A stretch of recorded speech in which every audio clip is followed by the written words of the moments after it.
سیاسیات کے ساتھ اعجاز حیدر آپ کی خدمت میں حاضر ہے۔ 2010 کا آغاز ہو چکا، 2009 کو ہم بھگت چکے۔ آج کا موضوع ہے 2010 کے بارے میں بات کریں گے کہ نیا سال جو ہے کیا وہ پرانے سال کی نسبت مختلف ہوگا، اور جب میں مختلف کی بات کرتا ہوں تو میرا اشارہ ہے کہ کیا یہ بہتر ہوگا۔ پیشن گوئی کرنا بہت مشکل کام ہے، لیکن انسان کی خواہش ہوتی ہے کہ وہ اپنے مستقبل کے بارے میں جانے، وہ اجتماعی طور پہ ہو یا انفرادی طور پہ، دونوں صورتوں میں یہ ایک خواہش ہے، اور اس خواہش کا اظہار ہوا ہے بہت سائنسی طریقے سے، جسے آپ فورکاسٹنگ کہتے ہیں، خواہ وہ فنانشل مارکیٹس کے بارے میں ہو، خواہ وہ سیاست کے بارے میں ہو، خواہ وہ الیکشنز کے نتائج کے بارے میں ہو، خواہ وہ سیلاب کی آمد کے حوالے سے ہو یا زلزلوں کی آمد کے حوالے سے ہو۔ بہت سارے ڈسپلنز میں یہ ایک بہت سائنسی طریقہ کار وضع کیا گیا ہے یا کرنے کی کوشش کی جاتی ہے کہ جس سے آپ مستقبل کے بارے میں بات کر سکیں کہ کیا حالات ہوں گے، اور اسی حوالے سے ہم پاکستان کا تجزیہ کرنے چلے ہیں۔ آج 2010 کے حوالے سے ہمارے ساتھ اسٹوڈیو میں تشریف رکھتے ہیں مجیب الرحمان شامی صاحب۔ اس پروگرام پہ پہلے بھی شرکت کر چکے ہیں، بہت بڑے صحافی ہیں، صحافت میں بہت بڑا نام، روزانہ پاکستان کے مدیر اعلیٰ بھی ہیں۔ ان کے ساتھ تشریف رکھتے ہیں پروفیسر ڈاکٹر حسن عزیزی رضوی، وہ بھی اس پروگرام میں بہت دفعہ شرکت کر چکے ہیں، سیاسیات کے استاد ہیں، ان امور کے بارے میں لکھتے ہیں۔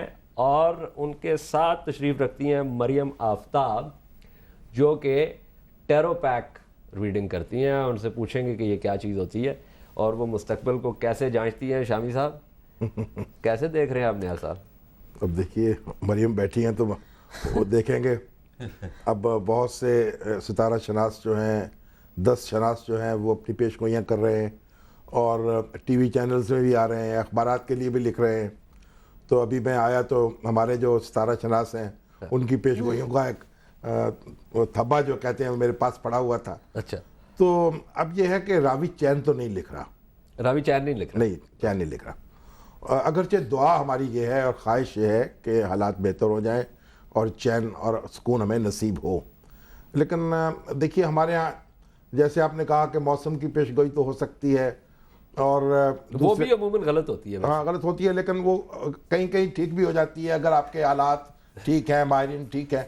اور مگر ہماری جو سیاست ہے اس کے بارے میں کوئی پیش گوئی کرنا بہت مشکل کام ہے، اور خاص طور پہ اس وقت جب کہ ہماری جمہوریت بہت لاڈ سے، رخرے سے اور ناز سے آئی تھی، بڑی تمناؤں کے ساتھ، لیکن لگتا ہے کہ کوئی پاؤں جو ہے وہ جم نہیں پا رہے، اور دہشت گردی کی جو صورتحال ہے وہ آپ کے سامنے ہے۔ دیکھیے کراچی میں جو کچھ ہوا 3 دن پہلے، کون کہہ سکتا تھا کہ اس طرح کی واردات ہو سکتی ہے کہ کھربوں روپیہ جو ہے وہ آنے واحد میں وہ بھسم ہو گیا۔ تو اتنا بڑا سیٹ بیک ہوا ہے۔ اب یہ واردات جو ہے کہاں ہو جائے گی، کس وقت ہو جائے گی، کون اس کا نشانہ بن جائے گا، یہ کہنا بہت مشکل ہے۔ لیکن اگرچہ کہ پاکستان کی جو سوسائٹی ہے وہ بحیثیت مجموعی اس نتیجے پر پہنچی ہوئی ہے کہ یہاں جمہوریت قائم رہنی چاہیے اور جمہوری ادارے مضبوط ہونے چاہیے، اور ہمیں کوئی اور تجربہ اب نہیں کرنا چاہیے۔ لیکن اب دیکھیں مستقبل کیا لے کے آتا ہے ہمارے لیے۔ اچھا دیکھیں عسکری صاحب، میں نے شامی صاحب کا تعارف کے محتاج تو نہیں، میں نے کہا کہ جید صحافی ہیں، پتہ نہیں کتنی دہائیوں سے ان معاملات پہ نظر رکھ رہے ہیں، لیکن وہ یہ فرما یہ رہے ہیں کہ پاکستان کے بارے میں پیشن گوئی کرنا بہت مشکل کام ہے۔ اس کو اگر تھوڑا سا ایک سنجیدہ زاویے سے لیا جائے، آپ سیاسیات کے استاد ہیں، میں نے پہلے اشارہ کیا اس طرف کہ بہت سارے سائنسی طریقہ کار وضع کیے گئے ہیں کہ جس میں آپ پوسٹ فیکٹو تجزیے کی بات نہیں کر رہے ہیں، ہم مستقبل کے تجزیے کی بات کر رہے ہیں کہ جس میں فورکاسٹنگ ہوتی ہے۔ لیکن عمومی طور پہ دیکھا یہ گیا ہے کہ یہ وہاں پہ ممکن ہے جہاں پہ اداروں کے دائرہ کار جو ہے اس کے بارے میں ایک ابہام نہ ہو، اور آپ یہ کہہ سکیں کہ ایک ادارہ جو ہے وہ مخصوص حالات میں ایک خاص طریقے سے ہی صرف جو ہے وہ عمل کرے گا، اس سے ہٹ کے نہیں کرے گا، یعنی انپریڈکٹیبلٹی یا غیر یقینی کا جو عنصر ہے وہ بہت کم ہوگا۔ تو کیا یہ وجہ ہے کہ پاکستان کے بارے میں پیشن گوئی کرنا مشکل ہے کہ یہاں پہ اداروں کی وہ صورتحال نہیں ہے؟ دیکھیے جو فورکاسٹنگ جو ہے اس کے لیے 2 بنیادی شرطیں ہوا کرتی ہیں۔ ایک تو یہ ہے کہ جو ویریبلز کو کس حد تک آپ کنٹرول کر سکتے ہیں، جتنا آپ کا ویریبل پہ کنٹرول ہوگا آپ کی پریڈکشن جو ہے وہ بہتر ہوتی ہے۔ اور پھر یہ ہے کہ جو پلیئرز ہوتے ہیں، پلیئرز جو ہیں وہ انسٹیٹیوشنز بھی ہوتے ہیں، افراد بھی ہوتے ہیں، ان کا بیہیویئر کتنا پریڈکٹیبل ہے، جو آپ نے بات کہی ہے. تو ہماری پرابلم یہ ہے کہ دونوں آپ کے کنٹرول میں بڑا کم ہوتے ہیں، اور جو ایونٹس ہیں، سرکمسٹینسز ہیں جن کا بھی شامی صاحب نے ذکر کیا، پھر جو ہمارے ادارے ہیں وہ تو بنیادی طور پہ کوئی کردار ادا نہیں کرتے، کم از کم سیاسی ادارے. مثلا پارلیمنٹ ہے، کوئی مسئلہ پارلیمنٹ میں جائے گا، پارلیمنٹ کا ایک خاص ایک پروفائل ہوتا ہے، ایک خاص انداز میں بیہیو کرنا ہوتا ہے. ہم بہت سے معاملات پارلیمنٹ میں نہیں لے جاتے، پارلیمنٹ کے باہر فیصلہ کرنا چاہتے ہیں. پھر پلیئرز کا یہ ہے کہ ان کا بیہیویئر انپریڈکٹیبل ہے، کہ ایک طرف اگر آپ دیکھیں 2009 جب شروع ہوتا ہے اس وقت بھی جو بڑی پارٹیاں ہیں ان کی آپس میں بڑی کھینچا تانی تھی، ایک دوسرے پہ الزامات لگے ہیں جنوری، فروری اور مارچ 2009 کے اندر. پھر جب سال ختم ہوتا ہے، نیا سال شروع ہوتا ہے، ہم ایک سال کے بعد پہنچتے ہیں تو ہم اسی مقام پہ ہیں جو کہ جنوری 2009 میں تھا، کہ دونوں بڑی پارٹیاں ایک دوسرے کے خلاف صفارہ ہیں، دونوں جمہوریت کی علمبردار ہیں، دونوں جمہوریت کو بچانا چاہتی ہیں، لیکن وہ جمہوریت جو ہے وہ ان کی سیاست سے منسلک ہے. اپنی اپنی جمہوریت کو بچانا چاہتی ہیں شامی صاحب، کیا مطلب کیا ہے؟ کیونکہ یہ ایک میں جو بات کرنا چاہتا ہوں کہ اگر ہمارا اتفاق رائے ہے جمہوریت پہ، تو پھر یہ ہمیشہ اس ملک میں نوزائیدہ کیوں رہتی ہے، بڑھتی کیوں نہیں ہے؟ بڑی دلچسپ بات ہے. دیکھیں اس کے جو ہے نا، اس کے کیا کہنا چاہیے، اس کے باپ بہت سے ہیں، یعنی بعضوں کا اس سے بھی کنفیوژن ہوتا ہے، یہ مائیں بہت سی کہہ لیجیے. اب آپ دیکھیں کہ ہمارے ہاں دنیا میں اب ہمارے ایک میڈیا آ گیا ہے، ایک پولیٹیکل پارٹیز تھیں، پارلیمنٹ تھی، پریزیڈنٹ، پرائم منسٹر. چلیے اب ایک میڈیا آ گیا، فوج تو پہلے ہی موجود تھی، پھر عدلیہ آ گئی ہے. اب یعنی جو انسرٹینٹیز ہیں وہ ساری پیدا ہو رہی ہیں یہاں سے کہ پتہ نہیں عدالت سے کوئی فیصلہ کس وقت کیا آ جائے. یعنی جہاں اب یہ کسی کا بس نہیں ہے اس ادارے پر. اچھا، یہ آپ نے بڑی دلچسپ بات کی.